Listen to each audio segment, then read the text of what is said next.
This video is sponsored by फोराबेट। काजल और Pratiksha office के बाद बस स्टॉप पर बस का इंतजार कर रहे थे। काजल ने अपना फोन निकाला और किसी का फोटो दिखाते हुए बोली, देख इस लड़के ने मुझे फेसबुक पर फ्रेंड रिक्वेस्ट भेजी है, कितना हैंडसम है ना। प्रतीक्षा फोटो देखकर कहती है, हाँ यार क्या हैंडसम लड़का है। तभी काजल बोली, यार अब तू भी एक स्मार्टफोन ले ही ले।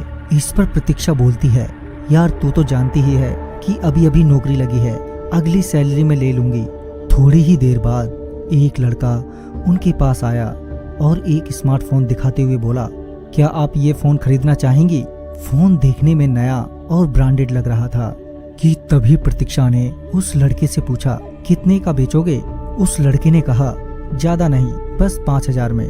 इस पर काजल बोल पड़ी, क्या 5,000 में, इतने में तो नया फोन आ जाएगा, वो भी वारंटी के साथ। इस पर वो लड़का बोला, आप बताओ कितना दोगी। फिर काजल ने कहा, सिर्फ 500 रुपए। काजल समझ चुकी थी कि ये फोन चोरी का है, इसलिए उसने उस फोन की कीमत 500 रुपए लगाई।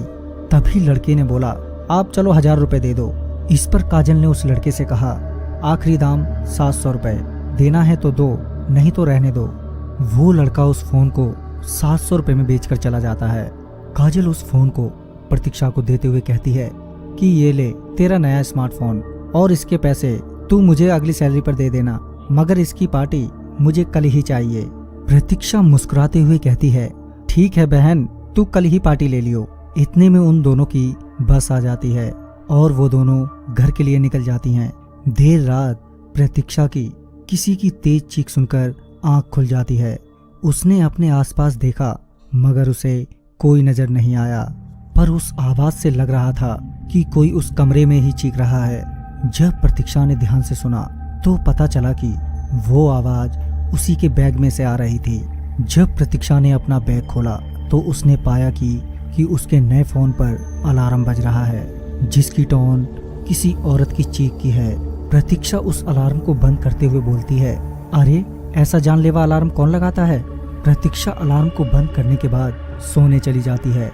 कुछ देर बाद वही आवाज सुनकर फिर से प्रतीक्षा की आंख खुल जाती है। प्रतीक्षा बड़बड़ाते हुए कहती है, यार ये अलार्म तो मेरी जान ही ले लेगी। प्रतीक्षा उस अलार्म को बंद करने के लिए उठी और जब उसने फोन निकालने के लिए बैग खोला तो उसने देखा कि उस बैग के अंदर फोन की जगह एक औरत का सिर है जो बहुत ही जोरों से चीख रही है। ये सब देखकर प्रतीक्षा के होश उड़ जाते हैं कि तभी प्रतीक्षा अचानक से उड़ते हुए पीछे की ओर गिरती है, जिसकी वजह से उसे काफी चोट आ गई।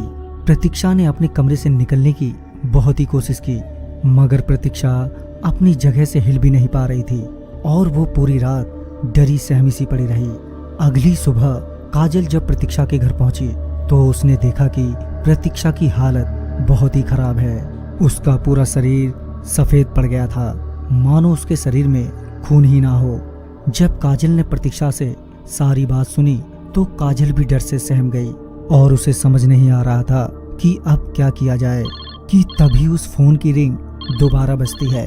काजल उस फोन को उठाने के लिए बढ़ी ही थी कि एकदम से प्रतीक्षा बोल पड़ी, नहीं काजल, फोन मत उठाना, ये कोई फोन नहीं है। अरे पता तो चले आखिर हमारे साथ ऐसा क्यों हो रहा है। जैसे ही काजल ने फोन उठाया कि काजल को फोन पर एक बहुत तेज चीख सुनाई दी जो प्रतीक्षा की थी। चीख सुनते ही काजल ने प्रतीक्षा की ओर देखा और पाया कि प्रतीक्षा की गर्दन धड़ से अलग है और तभी वो फोन भी काजल के हाथों से गायब हो गया। इस हादसे ने काजल को झंझोर कर रख दिया था, जिसका असर काजल पर लंबे समय तक रहा। उस हादसे को बीते एक लंबा वक्त बीत चुका था कि एक रात जब काजल ऑफिस से घर लौट रही थी तो उसने उसी लड़के को देखा जिसने उस दिन उसे वो मनुष्य फोन बेचा था और वो आज भी किसी को कुछ बेच रहा था। जब काजल उस लड़के के पास पहुंची तो वो लड़का वहां से निकल गया। जब काजल ने वहां मौजूद उस आदमी से पूछा कि आपने अभी अभी उस लड़के से कुछ खरीदा है। इस पर वो आदमी कहता है, हाँ ये स्मार्टफोन खरीदा है। काजल उस मोबाइल फोन को देखकर चौंक जाती है क्योंकि वो मोबाइल फोन वही फोन था जो कि काजल ने प्रतीक्षा के लिए उस लड़के से खरीदा था। तो दोस्तों इस वीडियो में बस इतना ही। दोस्तों कोई भी पुरानी चीज खरीदने से पहले ये ध्यान रहे कि उस वस्तु की अपनी एक अतीत है जो अच्छी या बुरी हो सकती है, तो कोशिश करें पुरानी चीजें ना खरीदें। तो मैं आपका दोस्त राजकुमार जल्द ही मिलता हूँ एक नई वीडियो के साथ। तब तक के लिए बाय एंड टेक केयर।